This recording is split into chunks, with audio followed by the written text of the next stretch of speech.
Olá, meus irmãos e minhas irmãs, tudo bem? Que a paz do nosso Deus seja em cada coração. Mais uma lição na Escola Sabatina e hoje o título: A Imagens de Unidade. Louvado seja Deus. E se você, irmãos, está assistindo nós pela primeira vez, se eu possa se inscrever no canal, se eu possa clicar no sininho para receber novas notificações e que também você possa compartilhar com outros irmãos. Queria mandar um abraço aqui para o irmão Paulo em Pernambuco, ele e a família que tem nos assistido e que tem compartilhado essas mensagens com outros irmãos, e você também que compartilha sempre nos grupos de WhatsApp, nos Facebook, para que novas pessoas conheçam o nosso trabalho e conheçam a verdade presente. Louvado seja Deus. Amém. Eu convido você, se você puder, para ajoelharmos e falar com o nosso Deus.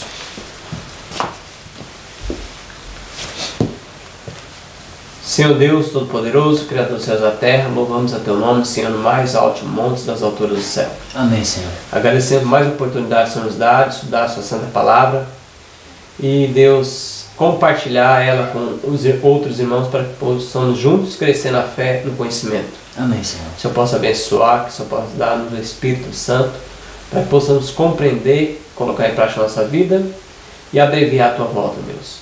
Abençoe esse estudo, em nome de Jesus. Amém. Amém, Senhor. Amém.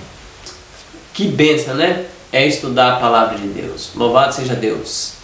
Eu queria ler o texto para nós dar o início da Escola Sabatina. É 1 Coríntios, capítulo 12, verso 12. Assim como o corpo é um e tem muitos membros, e todos os membros, sendo muitos, constituem um só corpo, assim também com respeito a Cristo. Que texto maravilhoso. Esse texto é muito bom mesmo. Esse texto aí que fala de Coríntios, o texto olha, muitos constituem um só corpo, assim também com respeito a Cristo. Vários textos lá em Coríntios vai falar sobre essa questão do corpo. Ele está falando do corpo de Cristo, né, que é a igreja, no caso. E aqui está falando que muitas pessoas estão ligadas a este corpo, a igreja. Na frente, na ramificação do assunto, nós vamos ver que nós não podemos desprezar nenhum membro do corpo. Vai ter esse palavreado lá, a mão não diga para o pé que esse é mais importante, menos importante. Vai fazer uma comparação do corpo humano à igreja, né? Na igreja tem várias pessoas com vários talentos diferentes. Sim. E todos eles são para a edificação do corpo de Cristo, a igreja. Então lá diz que a igreja não deve faltar nenhum dom na igreja. Nenhum dom. Se Deus está falando que não se deve faltar nenhum dom na igreja, então é porque todos são importantes. Sim. Então a pessoa recebeu o dom, a vocação, o chamado para ser um ministro da palavra de Deus, ele deve trabalhar com eficiência e não desprezar aquele que é ancião, aquele que é os departamentos. Nem o faxineiro da igreja. Não. Todos são importantes. Cada um tem a sua utilidade. Tem a sua esfera de ação. Mas o corpo todo, o ajuntamento todo, é para a edificação do corpo, a edificação da igreja. Por isso que eu gosto sempre de falar que tem irmãos humildes, às vezes não tem um letramento, tem conhecimento. Irmão, eu nunca dei um estudo assim, eu nunca levei uma pessoa para Jesus. Só que se você trabalhar fielmente na igreja, irmãos, se você é faxineiro da igreja, você limpa o banheiro da igreja, você contribuiu para que aquelas almas são batizadas, aquelas almas que vêm para a igreja e ela recebe estudo, você contribuiu para que ela batize e ela esteja no reino da glória. Um exemplo: se uma pessoa, um visitante viesse na igreja, primeira vez, e ele encontrasse um banheiro mal cheiroso e a igreja tudo suja, ele voltaria à igreja? Ia causar uma impressão. Muito uma impressão. Você está vendo? Então, até aquilo que aparentemente não é percebido pelas pessoas, se a igreja está limpinha, o banheiro cheiroso, ninguém sabe quem fez. Ninguém sabe assim, a pessoa que visitou. Mas essa pessoa fez e ela está contribuindo para o corpo de Cristo. Exatamente, exatamente. Quem quiser acompanhar mais esse pensamento aqui, essa questão aqui, eu vou ler um pouco aqui, mas Fundamento da Educação Cristã, na página 413, 466, Grande Conflito, na página 213, Evangelismo 380 e e Testemunho para a Igreja, volume 4, na página 16. Aí lá vai estar narrando esse texto. Mas na página do Fundamento da Educação Cristã, em 466, eu queria ler aqui 466. No capítulo deixa eu ver aqui, só virar a página aqui, tem aqui. Correta disciplina colegial. É isso aí, que vai falar aqui uma coisa muito importante.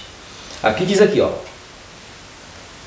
Revestindo-se dele, trabalharão como seus colaboradores, conformando-se com os princípios da verdade, contemplando, tornam-se imbuídos da verdade e se unem com Cristo para transformar o templo vivo, entregue aos ídolos, aqueles que foram entregues aos ídolos, a fim de que os seres humanos possam tornar-se purificados, refinados, santificados, templos para a habitação do Espírito Santo. Eu lhes fiz conhecer o teu nome, disse Cristo, e ainda o farei conhecer, a fim de que o amor com que me amastes esteja neles e eu neles esteja. O Senhor tomou providências para que seu amor nos seja dado do mesmo modo que sua generosa e abundante graça, como nossa herança nesta vida, para habilitar-nos a difundi-la, estando ligados a Cristo. Jesus comunica a sua vitalidade de puro e santificado amor. Semelhantemente a todas as partes da natureza humana, nós vamos revelar o amor de Cristo através de nossas ações. Olha.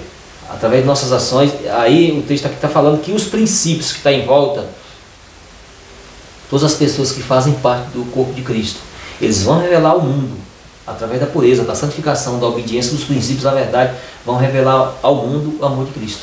Usando os seus talentos, os seus dons que Deus deu. Então tem pessoas que não têm contato com a Bíblia, elas vão ler a Bíblia através da sua vida. Elas vão ter contato com a palavra de Deus através da sua vida. Elas vão ver se você é cristão ou se você não é. A verdade de Deus, irmãos, a Bíblia. Se eu obedecer a Bíblia, ela é a verdade. E se eu não obedecê-la, também é a verdade. Continua sendo a verdade. Agora, só que eu obedecendo a Bíblia como servo de Deus, a vontade de Deus, pela graça de Deus, lógico que nós não temos força em nós mesmos, precisamos do auxílio do Espírito Santo. Quando nós obedecemos a voz de Deus, as pessoas que veem esse tipo de testemunho, isso é uma força motivadora para ela aceitar o Deus da Bíblia. Sim. É aquela história. A Bíblia é muito poderosa, mas nós praticando ela, em termos práticos, aí sim, aí se torna mais eficiente. Sim. Torna mais eficiente para que a pessoa possa ir para Cristo. Sim, vamos no domingo agora, o povo de Deus. Agora nós vamos entender quem é o povo de Deus. Vamos ler, você pode ler Êxodo, capítulo 19, versos 5 e 6.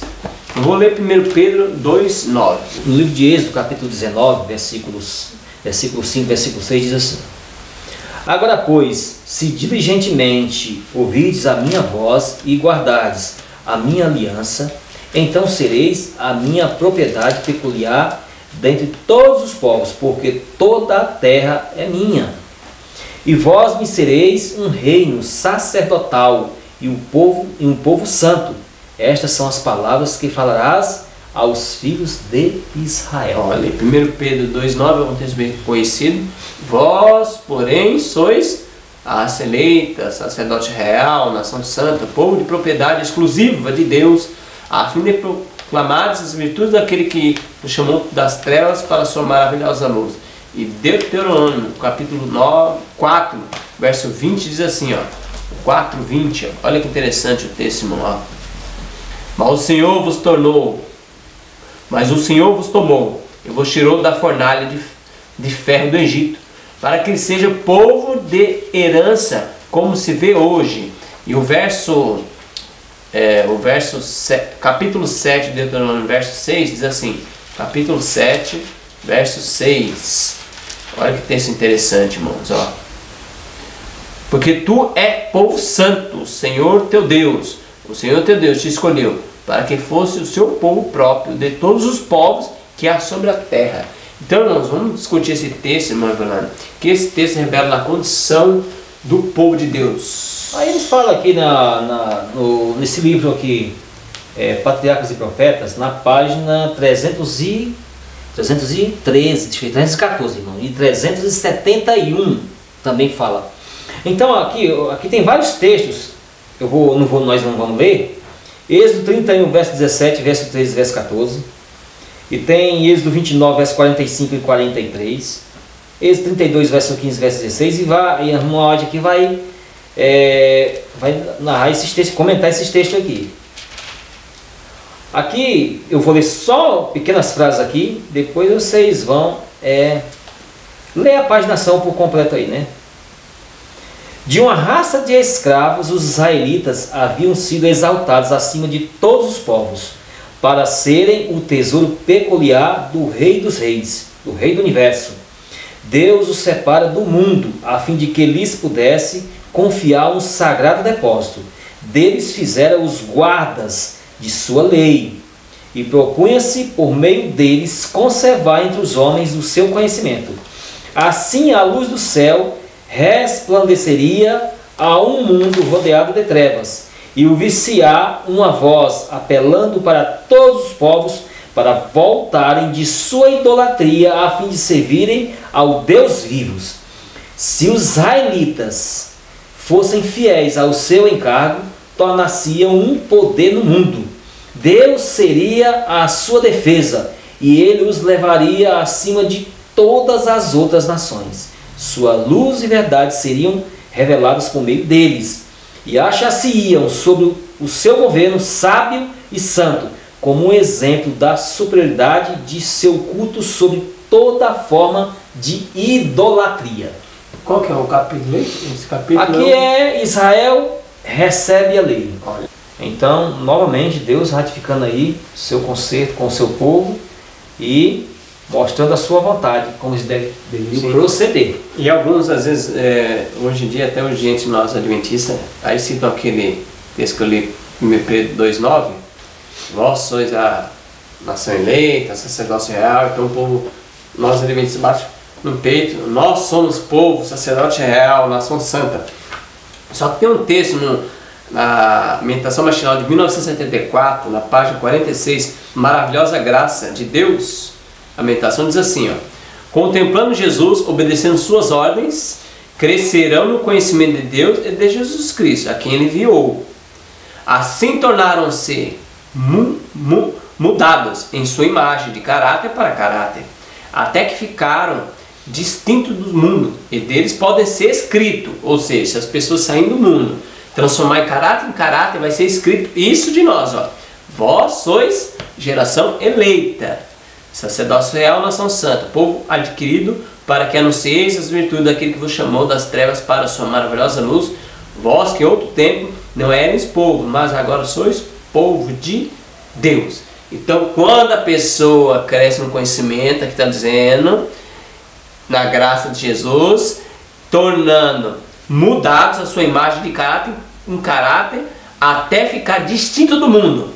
Aí deles pode estar escrito: agora vocês são o povo de Deus escolhido. Agora vocês são nação eleita, sacerdócio real. Porque não adianta ser membro da igreja e achar que é sacerdócio real, nação santa. Então isso aí da maneira quando a pessoa aceita a vontade de Deus. Lá no capítulo, eu li já agora há pouco que essa questão aí, se Israel ouvisse a voz de Deus, Deus ia ser a sua defesa. E a sua nação poderosa. Exatamente. Sobre Deus, eu li esse texto aí no Patriarcas. Então o que acontece? Aqui vamos esclarecer uma coisa muito importante aqui. Todos os membros da igreja adventista do sétimo dia, eles são responsáveis para comunicar a luz que Deus revelou ao mundo todo, como Israel. Cumprir esse encargo. Esse encargo que foi passado para todos nós, da igreja adventista do sétimo dia. Então, quando um professor, lá na escola adventista do sétimo dia, ele está ensinando, seja criança, seja jovens, é um privilégio para ele imbuir o Espírito de Cristo naquela criança. Levar aquela criança a contemplar a Cristo. É o maior privilégio. Ver uma pessoa, ver o seu trabalho que você está fazendo aquele trabalho, levar a pessoa aos pés de Cristo. É um privilégio muito grande. Então, uma criança, um jovem, então os professores, seja eles lá da instituição, da escola, ou da escola sabatina na igreja, ele tem um alto privilégio e tem uma responsabilidade de levar aquelas pessoas a Cristo, os seus alunos a Cristo, né?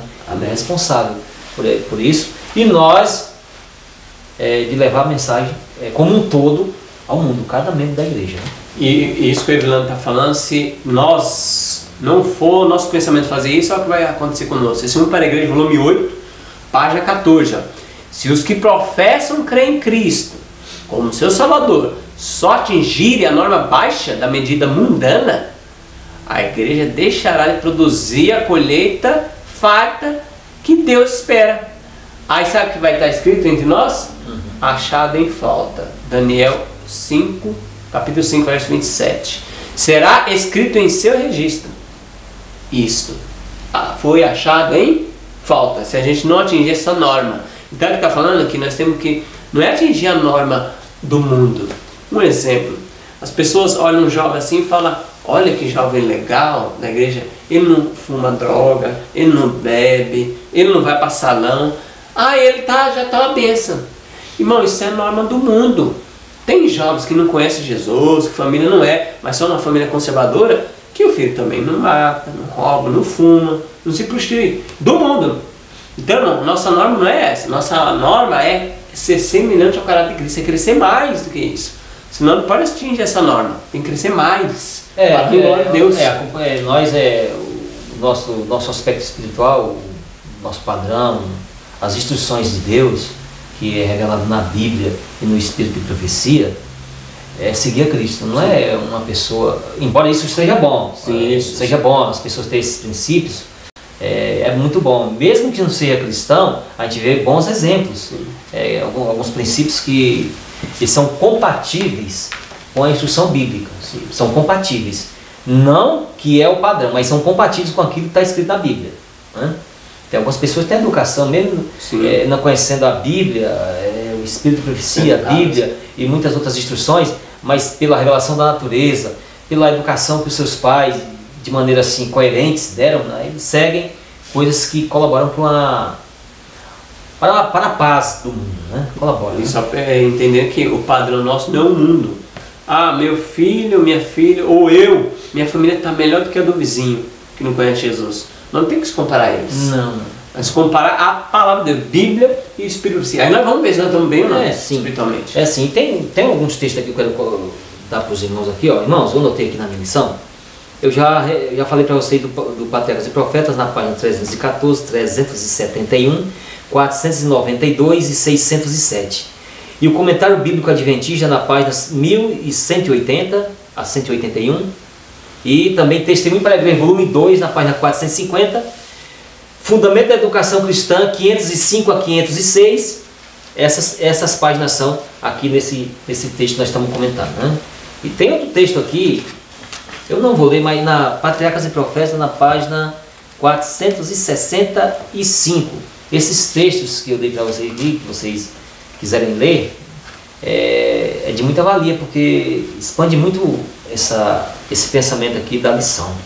Expande muito o assunto. Sim. Então vamos lá na segunda-feira, agora a casa de Deus. Eu vou ler Efésios, para nós dar um início aqui. Efésios capítulo 2, verso 19 a 22. Assim já não sois estrangeiros e peregrinos, mas concidadãos dos santos, e sois família de Deus, edificados sobre o fundamento dos apóstolos e profetas, sendo ele mesmo, Cristo Jesus, a pedra angular, no qual, tendo todo o edifício bem ajustado, cresce para o santuário dedicado ao Senhor, no qual também vós, juntamente, estáis sendo edificados para a habitação de Deus no Espírito.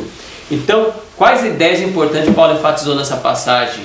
O que a gente vê aí nessa passagem? O texto, eu resumi o texto aqui, o pensamento todo aqui.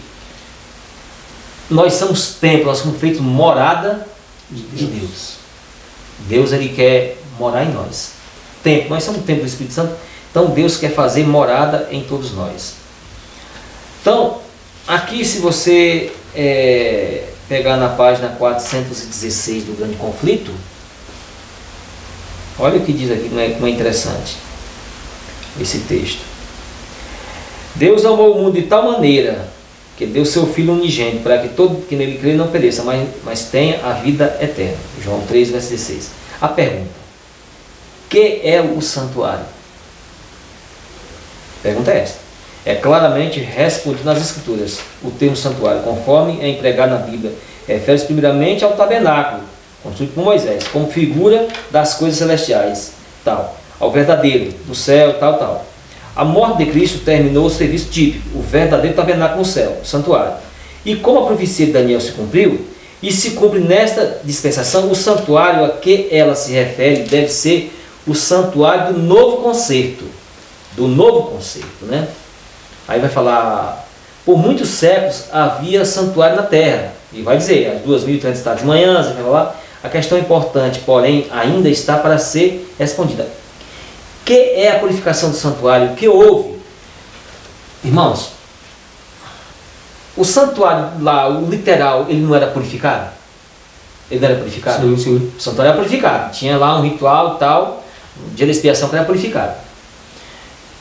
E qual é o santuário que é purificado aqui agora? Tem um santuário que, pela profecia bíblica das 2.300 tardes de manhãs, está sendo purificado, tal, né? Lá no céu. Mas quando o santuário do céu ele é purificado, que se cumpre, que ele é purificado, o grande dia da expiação, que nós estamos vendo aí, o grande dia da expiação, com o fechamento da porta-graça, qual o santuário que é purificado automaticamente aqui na terra? Essa é a questão. Santuário lá no céu purificado, e o santuário na terra também é purificado, mas não existe mais santuário na terra. E que santuário é esse? Que tem que ser purificado agora. Nossa vida. Daqui nós vamos ver, daqui a pouco nós vamos ver que o santuário, quando o santuário que é o templo de Deus, a pessoa quer destruir esse santuário, se a pessoa fazendo coisa indevida, daqui a pouco nós vamos comentar sobre isso aqui, sobre essa questão, Deus vai fazer o que com esse santuário? Destruir. Vai destruir. Então, o santuário que Deus agora está querendo purificar é nós, todos nós. Quer que a gente se purifique através de sua palavra e do Espírito Santo. Sim, amém. Nos purifique. Purificar do quê? Agora do quê? Lá no céu, o santuário é purificado, essa questão lá de sujeira. O que é que suja lá o santuário? O que é que suja lá? Pecado. E o que é que não suja? Pecado. Então, para a gente se limpar, a gente tem que ser purificado. E a gente é purificado através do quê? Lá no santuário, o que é que fazia a purificação lá do santuário? Sangue. E o que é que nos purifica? Quem nos purifica? O sangue de Jesus. O sangue, nós somos lavados no sangue de Jesus. Sim. Então, olha a conexão aí, como é que é. Então você lê também a página, também do Grande Conflito, na página, se você vê aí também, outras páginas são, mas se concentre mais nessa página aqui, né? Do Grande Conflito. Essa página 416, ele vai ampliar mais o pensamento sobre essa questão. Então é interessante que eu gostaria de dar uma ênfase no verso 19 do capítulo 2 de Efésios, assim já não sois estrangeiro e peregrino, mas concidadão dos santos, e sois família de Deus. Ou seja, agora nós somos família de Deus, mas fundamentado em quê? Porque a pessoa pode ser da igreja e dizer, eu sou da família de Deus, eu sou parente dos anjos de Deus também. Será que é? Aqui, ó. Quem são? Edificados, esses são a família de Deus. Então não é a placa. Se você tiver edificado aqui, ó, no verso 20, edificado sobre o fundamento dos apóstolos e profetas, sendo ele mesmo, Cristo Jesus, a pedra angular. Então, para ser família de Deus, tem que estar fundamentado nos apóstolos e nos profetas. E hoje, para nós, espírito de profecia. 21, no qual todo edifício é bem ajustado e cresce para o santuário dedicado ao Senhor. Então, a gente cresce, se estiver fundamentado nos apóstolos e nos profetas. No qual também vós, juntamente, está sendo edificado para a habitação de Deus no Espírito. Então, quem é a família de Deus? Aqueles que estão fundamentados nos apóstolos, Bíblia e o Espírito de profecia. Não tem como. Tem que estar fundamentado nisso. Aí é família de Deus. É concidadão dos céus, dos anjos. Louvado seja Deus. Na página 17, a Igreja de Cristo, do Testemunho para Ministro, diz assim. Você que lê a página toda, eu vou ler só um pouquinho aqui. E o capítulo é a Igreja de Cristo. Leia, por favor, leia a página toda, eu vou ler só um pouquinho para tornar o negócio rápido e dinâmico. O Senhor proveu a sua igreja de capacidade e bênçãos para que apresentasse ao mundo uma imagem de sua própria suficiência e nele se completasse como uma contínua representação de outro mundo eterno, onde há leis mais elevadas que as terrestres. Sua igreja deve ser o templo construído segundo a semelhança divina. Olha, semelhança divina. Está escrito assim aqui, né? Então, aqui diz bem claro. E o anjo arquiteto trouxe do céu a sua vara de ouro para medir, a fim de que cada pedra seja lavrada e ajustada pela medida divina. Então tem que estar ajustado para encaixar no templo. E polida para brilhar como um emblema do céu, irradiando em todas as direções os refulgentes e luminosos raios do sol da justiça.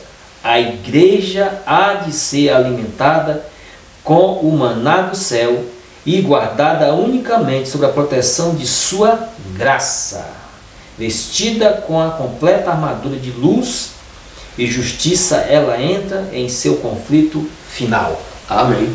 Então, lê a página todinha, porque faria bem que aí o assunto expande mais, mas também tem a página 209 do Testemunho para Ministro. 209, eu não sei se eu gravei alguma leitura lá, mas tudo bem, se você depois você confere. Eu não sei se eu marquei alguma leitura para me fazer rápida, mas você pode ler lá que você vai expandir o assunto. Se a igreja na terra se deve assemelhar a um templo, seja este edificado segundo o modelo mostrado no céu. Obreiros de Deus, fala o capítulo. Então, vendo aí? Se a igreja deve assemelhar-se a um templo, seja este edificado segundo o modelo mostrado no céu, e não segundo o gênio humano. A invenção do homem frequentemente anula a execução do plano divino, do plano de Deus. A áurea vara de medir não tem sido colocada nas mãos de qualquer homem finito ou de qualquer classe de homem, seja qual for a sua posição ou vocação, mas está nas mãos do arquiteto celestial. Se os homens não se estremecerem nos planos, eles não se entremeterem nos planos de Deus e o deixarem trabalhar sobre os espíritos e os caracteres, edificando de acordo com seus planos, realizar-se-á uma obra que permanecerá através das mais severas provas. Página 209. Então, sempre tem uma pessoa que quer atrapalhar. Então vamos resumir aqui, vamos pegar esse pensamento aqui. Tem pessoas dentro da igreja de Deus que ele atrapalha a obra de Deus. Por quê? Ele pega os seus sentimentos, os seus pensamentos, as suas ideias, e ele quer se sobressair sobre aquilo que está escrito. Então, se está escrito uma coisa, não, eu estou pensando isso, esse meu plano é melhor, não sei o que, não sei o que. Então, esse pessoal que está dentro da igreja que está atrapalhando. Então, eles vão ser colocados sob severa prova, para que possa saber quem é que manda. Quem manda aqui na terra é Deus. Aí tem o outro pessoal fora, que eles querem atrapalhar também. Eles trabalham para atrapalhar, ouvem a voz do diabo e querem atrapalhar também. E eles também vão receber a mesma sentença também. Então, a gente sabe que tem diabo usa as pessoas, tanto de dentro da igreja, como de fora da igreja. De diversos meios, as pessoas bolam os planos, e faz isso, e faz aquilo, e faz isso, e faz aquilo. Se você lê a Bíblia, você vê aí muitas pessoas que quiseram atrapalhar. Podemos citar alguns aqui por alto. O Egito. Quem é o Senhor para que eu siga? O que foi que aconteceu com aquele povo? 10 pragas lá, o que aconteceu? Lá vem os teimosos dos Amalequitas, o que foi que aconteceu com eles? Lá vem os filisteus, o que foi que aconteceu com eles? Babilônia, Medo Persa, Grécia, Roma, e assim por diante. Todos eles, os que quiseram atrapalhar, que eram dentro da igreja, que se julgavam ser povo de Deus, na época, nós vimos no trimestre passado aí, os apóstolos, lutando para levar a mensagem de Deus, e o povo lá, que dizia ser o povo de Deus, Sim. sempre atrapalhando. E o que foi que eles receberam? De paga. Então é isso, irmãos. Nós lutar contra Deus, se você quer continuar a lutar contra Deus, você já perdeu faz tempo. Sim. Já perdeu, já está derrotado. Então, quem quer lutar contra Deus, pode, Deus permite que fique atrapalhando um pouco, assim, dá um tempo para a pessoa, né? Dá tempo ao tempo, mas depois a gente já sabe o resultado que vai ser. Não é outro resultado, não. É quem segue o caminho de Deus vai para a herança eterna, vai receber o prêmio eterno, o galardão eterno. E os que não seguirem vão receber o seu prêmio também, a morte eterna, e compartilhar com o diabo lá de seu prêmio lá no lago de fogo. Terça-feira agora é o santuário do Espírito Santo. Vou ler 1 Coríntios capítulo 3, versos 16 e 17. Ó. Não sabeis que sois vós o santuário de Deus e que o Espírito de Deus habita em vós? É uma pergunta. Se alguém destruir o santuário de Deus, Deus o destruirá. Porque o santuário de Deus que sois vós é sagrado. Então, o que é a igreja, irmãos? Que somos nós? Devemos entender esse texto. Quem são esses aí?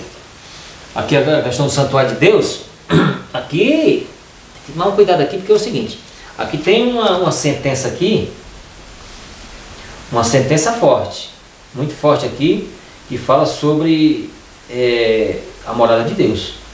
Então, o que acontece? Aqui, quando nós tentamos destruir o santuário de Deus, como é que a gente destrói o santuário de Deus?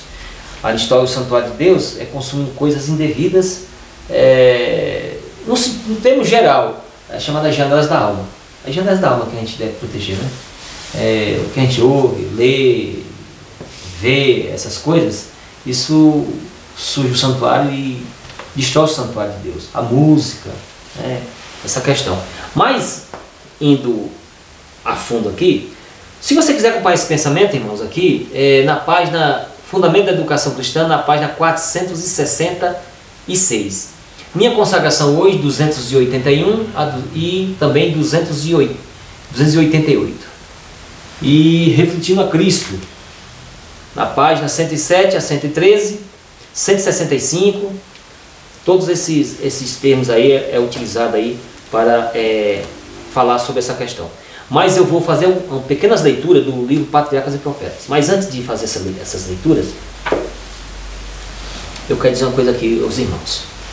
Irmãos, nós temos na igreja a revelação que foi dada a irmã White sobre como nós devemos se comportar em termos físicos diante de Deus. Nas revelações da irmã White, ela fala que tem aqueles 8 princípios de saúde, que a gente sabe, né? Tomar um pouco de sol, beber bastante água, respirar bastante o ar, o oxigênio, sono, dormir horas agradáveis, né? Por dia, assim, à noite, dormir algumas horas agradáveis, ter temperança, domínio próprio, e a questão da alimentação. Então vamos lá. Aqui no Conselho sobre Regime Alimentar, na página 370, não é 379, é 279. 279, deixa eu ver aqui. 260, perdão, é 269. 269, o capítulo Alimentos saudáveis e restaurantes vegetarianos. Fala sobre isso aqui, né? Fala sobre essa questão aqui. Então, aqui vai falar o seguinte, olha como é interessante essa questão aqui. Aqui diz assim, ó, aqui sobre eu vou pegar aqui a questão do maná. A obra do alimento saudável é propriedade de Deus e não deve ser tornada uma especulação financeira para ganho pessoal. A luz dada por Deus e que Ele continuará a dar, escute bem essa terminologia aqui, ó. A luz dada por Deus e que Ele continuará a dar quanto à questão alimentar deve ser para o seu povo hoje, agora. o que o maná foi para o povo de Israel.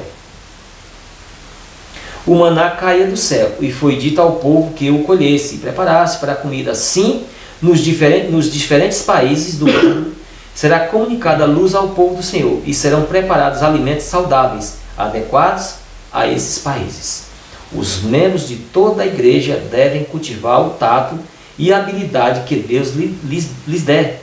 O Senhor tem habilitado e dado entendimento para todos quantos usarem sua capacidade e se esforçam para aprender a combinar os produtos da terra, de modo a fazerem comidas saudáveis, simples e facilmente preparadas, as quais tomarão o lugar do alimento carne, de maneira que o povo não tenha desculpa para comer carne.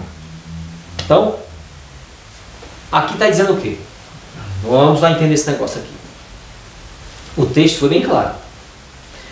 A luz que Deus nos dá hoje é equivalente ao maná que caía no deserto. Então vamos lá. Como foi que o povo de Israel, com o tempo, o que foi que o povo de Israel chamou do maná que caía no deserto? Pão vil. Está na Bíblia, pão vil. Esse pão vil. E hoje o maná é o quê? A mensagem de saúde. Mensagem de saúde, mas é só para a gente ler a mensagem de saúde? É isso? Não, colocar em prática, né?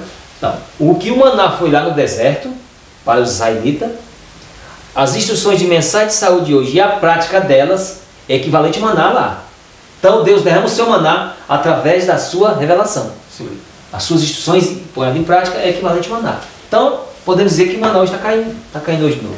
Sim. E Deus vai cobrar quem está pegando e quem não está, né? Exatamente. Então, o que acontece, irmãos? Lá no Conselho sobre o Regime Alimentar, eu não marquei a página, mas aqui é claro de dizer que aqui diz que na paginação aqui, se você ler sobre o café, eu li isso aqui, mas eu esqueci a paginação aqui, eu não marquei não. Eu tinha marcado aqui, parece que eu tinha marcado, mas parece que fugiu aqui, né? Tomar café é pecado. O Conselho sobre o Regime Alimentar fala claramente isso aí, tomar café. Hoje, nós podemos saber hoje que muitos adventistas do sétimo dia comem até carne de porco hoje. Come carne de porco, toma um café, não tem muita temperança a respeito por essas instruções dadas. Então, hoje está se desrespeitando o conselho divino, através do conselho divino através da Bíblia e do Espírito de profecia. Então nós temos muita instrução sobre essa questão da temperança. Os 8 remédios de saúde que a igreja faz as feiras de saúde e explica para o povo. Uma vez ou outra está tendo essas campanhas, essas feiras de instrução aí sobre essa questão de saúde. Vocês lembram Vocês lembram quando João Batista, o profeta João Batista, foi decapitado? O que promoveu a decapitação de João Batista? Quem foi? Nós lembramos muito bem que ele foi, e lá o rei lá deu uma festa, e ele estava o quê? Tomando? Sim. Então estava tomando bebida alcoólica. Se ele tivesse em sã consciência e na sua razão, perfeita razão, ele não teria feito isso. Porque ele temia o profeta, ele não teria mandado decapitar João Batista só para satisfazer os gostos de uma rainha. Então não poderia ter feito isso. Eu quero que vocês acompanhem agora esses pensamentos na página 458 do Patriarcas e Profetas. Essa página aqui, 458, tem um assunto muito interessante aqui que nós deveríamos... Escute só aqui, irmãos. Olha, Israel várias vezes ele foi pegado assim, desprevenido por causa da sua rebeldia. Aqui diz apostasia no Jordão. Capítulo, apostasia no Jordão. Apostasia no Jordão. Aí diz assim: os israelitas que não puderam ser vencidos pelas armas ou pelos encantamentos de Midian foram presas de suas meretrizes. Olha aqui. Tal é o poder que a mulher alistada ao serviço de Satanás tem. Olha aqui, irmãos. Tem exercido para prender e destruir as almas. Há muitos feridos derrubou, e são muitos os que por ela foram mortos. Provérbios 7, versículo 26. Foi assim que os filhos de Sete foram desviados de sua integridade, e a semente santa se tornou corrupta. Olha aí, olha. Assim foi José tentado. Assim traiu Sansão a sua força à defesa de Israel nas mãos dos filisteus. Nisto Davi tropeçou, e Salomão, o mais sábio dos reis, que 3 vezes foi chamado amado de Deus, tornou-se escravo da paixão e sacrificou sua integridade ao mesmo poder fascinante. Então, o que significa isso aqui? Significa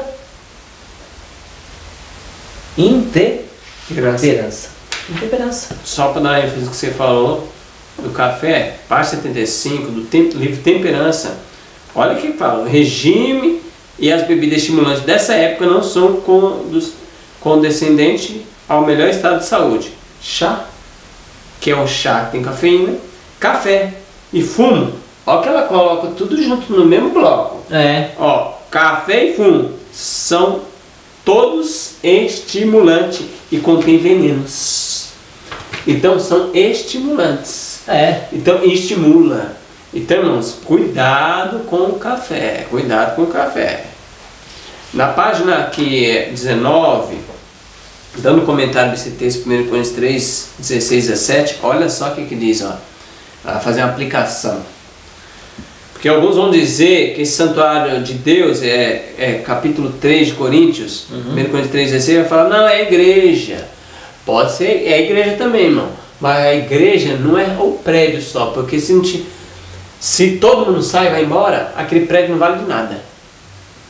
Então, se tem um salão ali e os irmãos se congregam ali, ali é a igreja de Deus. Saindo dali e um dono do boteco aluga aquele bar para fazer bar aquele salão, não é mais igreja. Por que é igreja? É porque o povo está lá.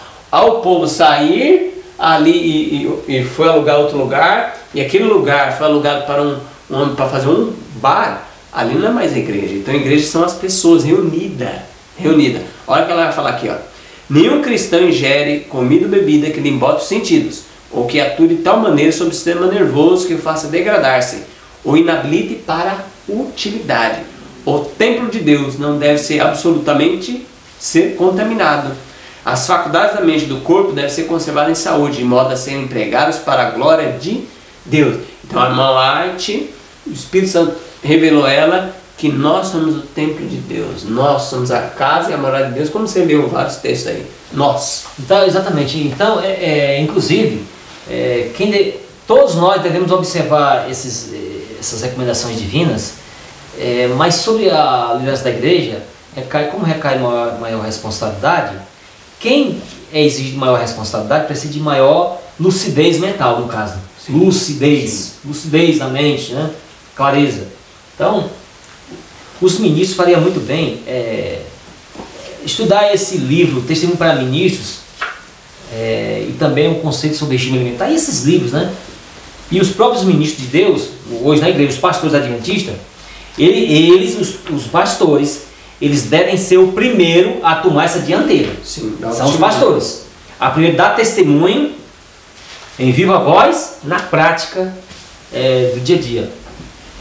Então nós devemos, não que algum irmão esteja pensando assim, não, os pastores devem praticar isso e nós não é assim. Sim.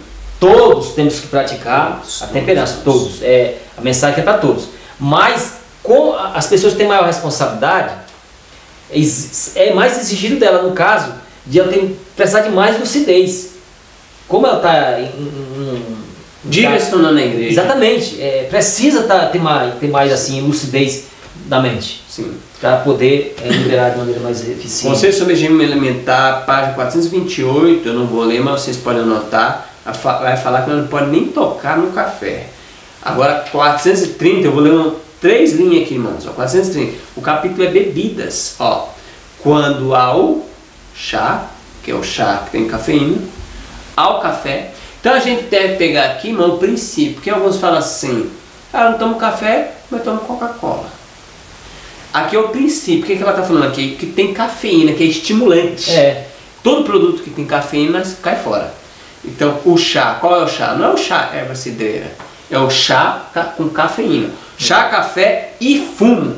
E bebidas alcoólicas, a única atitude segura é não tocar, não provar e não manusear.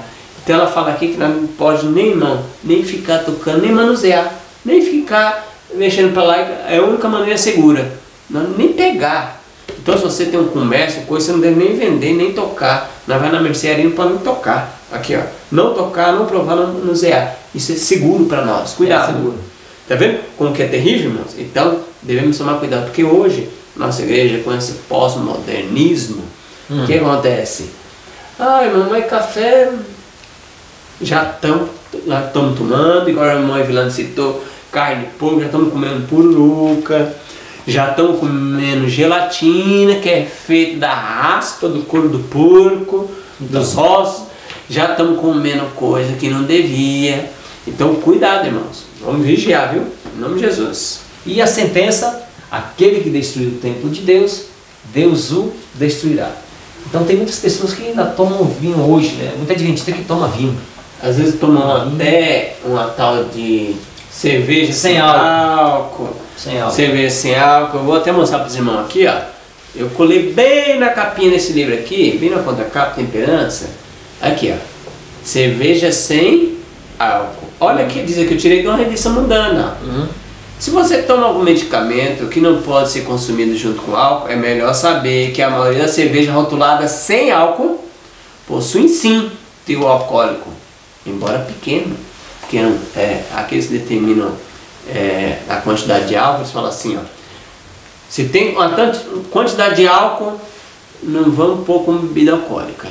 Ou seja, mais tem. Nós que somos adventistas de um dia, não pode tomar nada que tenha nem 1% de bebida alcoólica. Não, então, a própria revista aqui, irmã, mundana, fala que tem 0,5% de álcool. Então, cuidado, viu? Aí, para emendar aquele texto que o Evelano leu, perninha aqui, e para emendar aquilo que você falou dos anciãos pastora. Sim.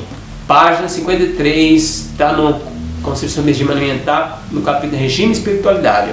O comedor imprudente não compreende que está desqualificado para dar conselho sábio, desqualificando-se para estabelecer planos para o melhor funcionamento da obra de Deus. Então, o comedor imprudente e intemperante, ele está desqualificado para estabelecer a obra, para aconselhar as pessoas. Está desqualificado. O comedor imprudente, o intemperante. Então, aqui no Brasil, e a maioria da parte do mundo hoje, nós temos o privilégio, né, de ter condição de nos alimentarmos da maneira mais natural possível. Sim. Então é aconselhado que todos os ministros de Deus sigam o regime vegetariano. Sim. O regime vegetariano. E também seja até... A verdadeira temperança consiste em comer moderadamente aquilo que faz bem e dispensar completamente aquilo que faz mal. Isso é temperança. Porque pode ser que a pessoa é temperante, mas come aquilo muito demais, coisa boa, hein? Come demais, come a toda hora, toma líquido com refeição, também é intemperante. Então, além de... Fica bêbado, né? Exatamente. Geralmente o intemperante vai aconselhar os outros a seguir a intemperança dele também, né? Sim. Então, tem alguns, não são muitos, né? Mas tem alguns ministros que só vem enfiado em meio de churrascada. Então, aqui pelo conselho da Bíblia, do Espírito de Profecia, irmãos, nós temos que se afastar desse negócio, dessa reuniãozinha de churrasco. Aliás, onde tem acampamento adventista, ajuntamento adventista, seja na igreja ou seja fora, alimenta o carne, ó, fora. Alimenta o carne, pode retirar isso aí fora o mais natural possível. Isso é o que a revelação diz. Agora, se você quer seguir ao contrário, então você está estovando, travando a obra do Espírito Santo. Está travando a obra do Espírito Santo. Vamos lá, quarta-feira agora, o corpo de Cristo. Nós não vamos ler, o capítulo é grande, mas 1 Coríntios capítulo 12, verso 12 a 26, diz como essa imagem do corpo, com muitas partes, se aplica à sua congregação, à nossa congregação. Como é que se aplica? Mas essa questão. Tem uma introdução. Exatamente, vai ter uma introdução. Todos os talentos, todas as pessoas são úteis na obra de Deus. Sim. Todas as pessoas, né? As pessoas que receberam os dons de Deus, que seguem a Cristo, elas são imbuídas do Espírito de Deus a fazer a obra dele. Assim, aqui fala que uns apóstolo, profeta, mestre, operador de milagre, dom de cura, socorro, governo. É esse pessoal que receberam os talentos de Deus, né? Sim. Agora, se quem quiser acompanhar mais esse pensamento aqui, testemunho para a igreja, testemunho para ministros, na página 246, e fundamentos da educação cristã 370, e também testemunho para a igreja, na página 178, e também na página 566. Vai expandir o assunto. E Atos Apóstolos 521 a 523, Refletindo a Cristo, página 37, e de 21 a 24 também, e Atos dos Apóstolos na página 570. Então, aí tá todos esses textos aí. Então aqui diz que, pelos esses textos que a gente já leu aqui, irmãos, o que acontece? Todas as pessoas têm a sua utilidade na obra de Deus. Todas as pessoas. Essas pessoas receberam os talentos de Deus para edificação. Mas vamos aqui agora. Aqui tem umas advertências aqui que a gente vai perceber que é complicado. Lembram de Salomão? Na Bíblia, a pessoa que é considerada mais sábia na Bíblia é Salomão. E o que foi que aconteceu com ele? Nós sabemos que no início do reinado dele, ele falou para Deus: o Senhor me dá. Deus falou para ele: pede, Salomão, pode pedir. Eu quero um coração entendido, esclarecido, para que eu possa governar esse grande povo. Não tem entendimento nenhum. Na sua humildade, ele faz aquele pedido, Deus atende. Não só o pedido dele, como já que tu pediu isso, não pediu aquilo, aí Deus, né? Aí Salomão, com o tempo, ele deixou a fonte da sabedoria de lá. Foi confiar em si mesmo. E agora o que foi que aconteceu? E o diabo se aproveitou. Então Salomão recebeu toda aquela sabedoria divina, aqueles dons, os talentos divinos, que glorificavam a Deus, e agora ele passa a glorificar a quem? Ao inimigo de Deus. Misericórdia. Ao inimigo de Deus. Então, como Salomão, um dos homens mais sábios que já teve, e caiu nas redes, na malha do diabo, podemos ver hoje que muitos também caem. Se nós não ficar sempre vigilantes, o diabo vai dar uma racha de nós. Pessoas talentosas, agora que nós vamos expandir essa então, questão. Quem tem maiores talentos é o maior perigo. O perigo maior é o copo cheio. O copo cheio que é o perigo maior do que o copo vazio, né? Porque o copo cheio é difícil equilibrar. Então quem tem mais talentos e dons deve ter um maior cuidado mais em oração. Então, o que acontece? Nós vemos vários contrastes. Salomão, o instrumento refinado da mão de Deus, toda aquela sabedoria glorificando a Deus, agora estava glorificando o diabo. Sacrificando até os filhos e tal, aprenda a idolatria e tal, a gente sabe toda essa questão da história de Salomão. Aí agora, tanto que na sua reta final, tentou se ajeitar, até aconselhar o filho, a gente vê aí que não teve jeito, o filho dele seguiu pior do que ele ainda, né? Então não teve jeito, aí tentou, mas não conseguiu, né? Então, o que acontece agora?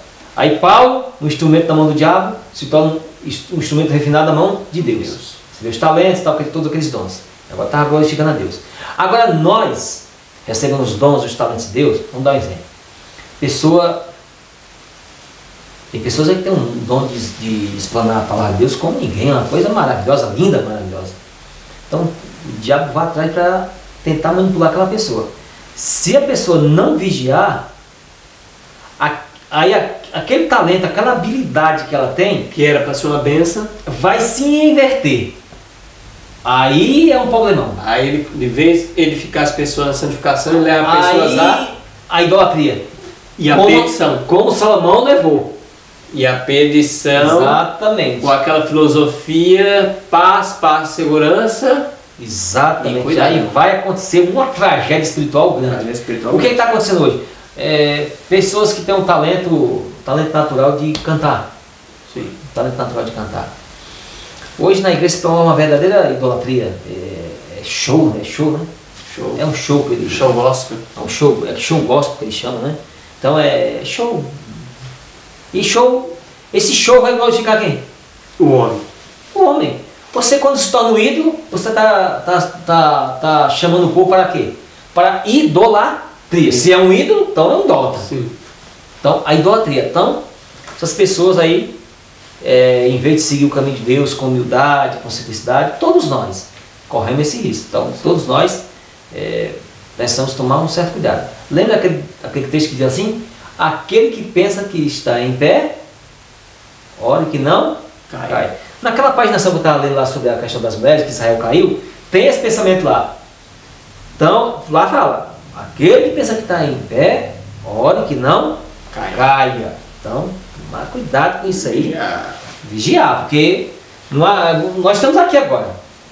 Irmãos, todos nós aqui humanos, nós somos mutáveis. Mutável quer dizer, nós mudamos. Nós mudamos. A nossa garantia de nós sempre estar firme é se você sempre estiver ligado com Cristo. Não adianta essa ilusão, eu vou vacilar, mas eu posso voltar, não sei o quê. Não adianta esse não, que é complicado. Então nós somos mutáveis. Nós estamos aqui hoje apresentando o comentário da Escola Sabatina. Mas devido às nossas decisões, ao nosso livre-arbítrio que nós temos, amanhã depois nós não podemos estar aqui. Isso aí é real, viu? É real. Se eu tomar decisões na minha vida inconvenientes, eu estou apresentando hoje, Manuel Alexandre, o comentário da Escola Sabatina. Depois, eu posso estar fazendo outras coisas inconvenientes. Por causa das minhas decisões difíceis de me afastar de quem? Da fonte do poder, da santificação, da sabedoria. De Cristo. Se eu me afastar de Cristo, eu estou perdido. Não tem enrolação, varinha mágica que vai fazer nada mágico para você não. Essa é a matemática espiritual. Se afastou de Cristo, da fonte da sabedoria, do amor, da santificação, está perdido. Quinta-feira, irmão, é ovelhas e pastor. É João capítulo 10, verso 1 a 11, você pode ler aí na sua casa.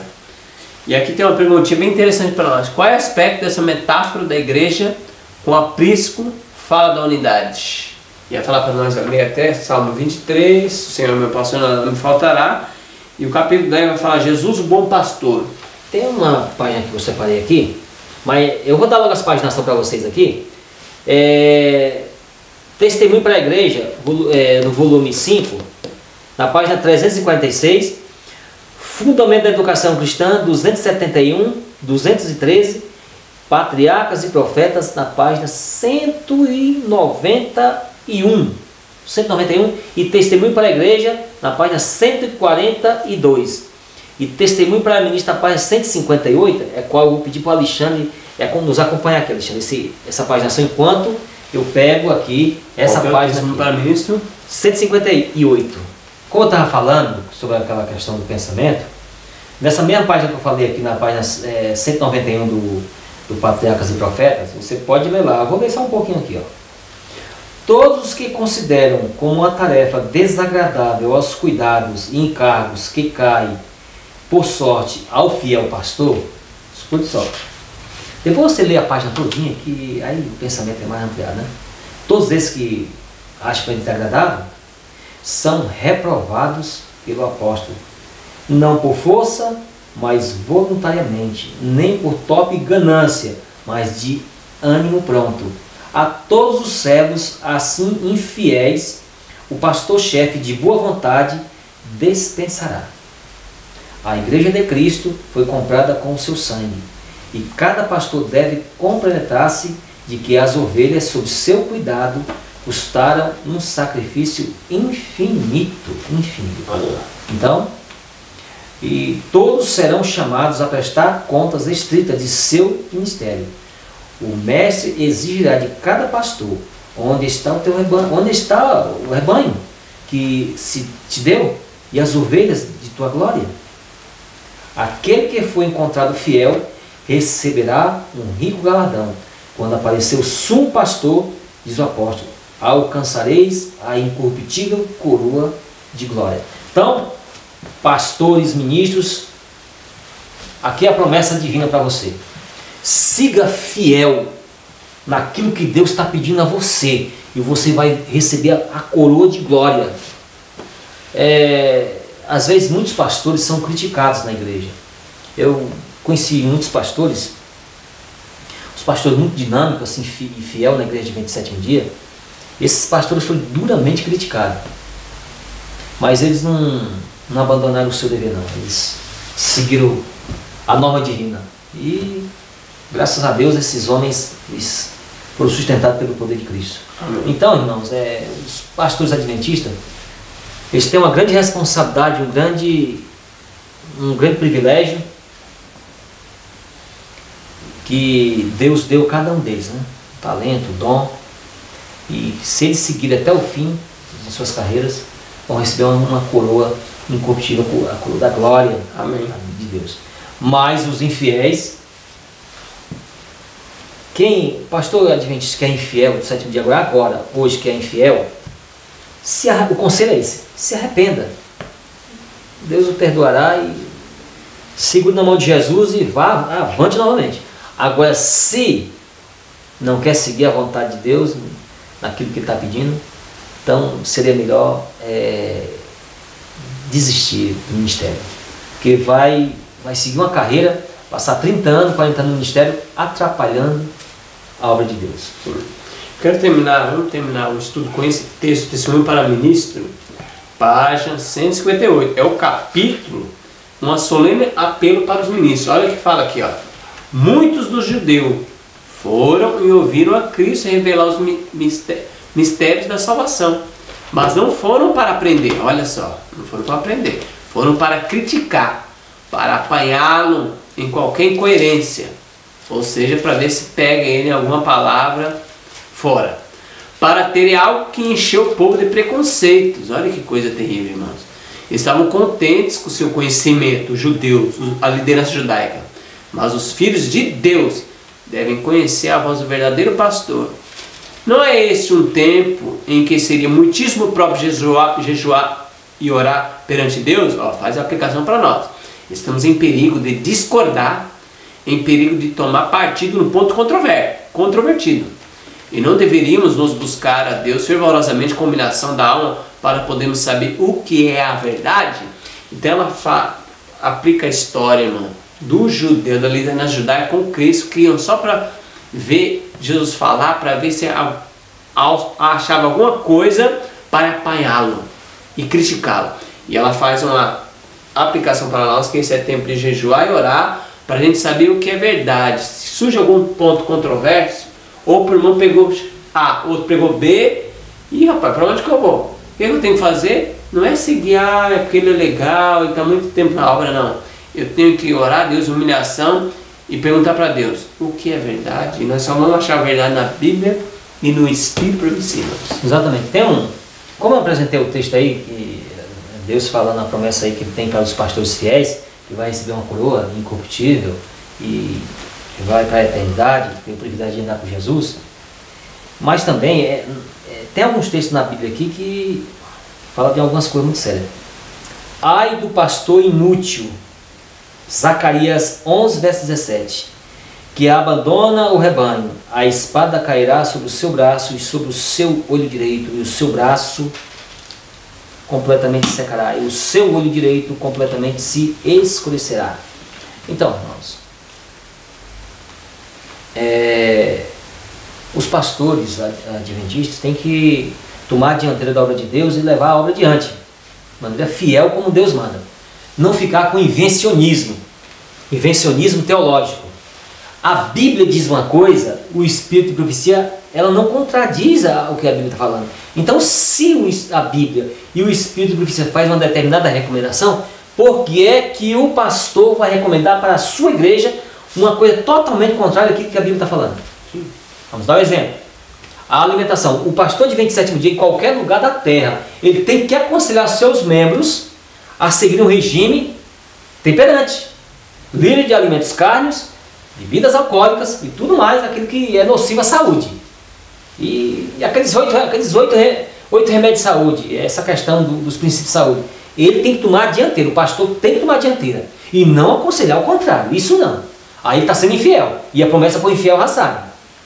A promessa para o infiel é ficar do lado de fora da cidade santa. Sim. Essa é a promessa do infiel. A garantia do infiel é isso aí. E para o fiel não. Para o fiel é estar lá dentro da cidade e morar com Jesus. Amém. Morar com Jesus.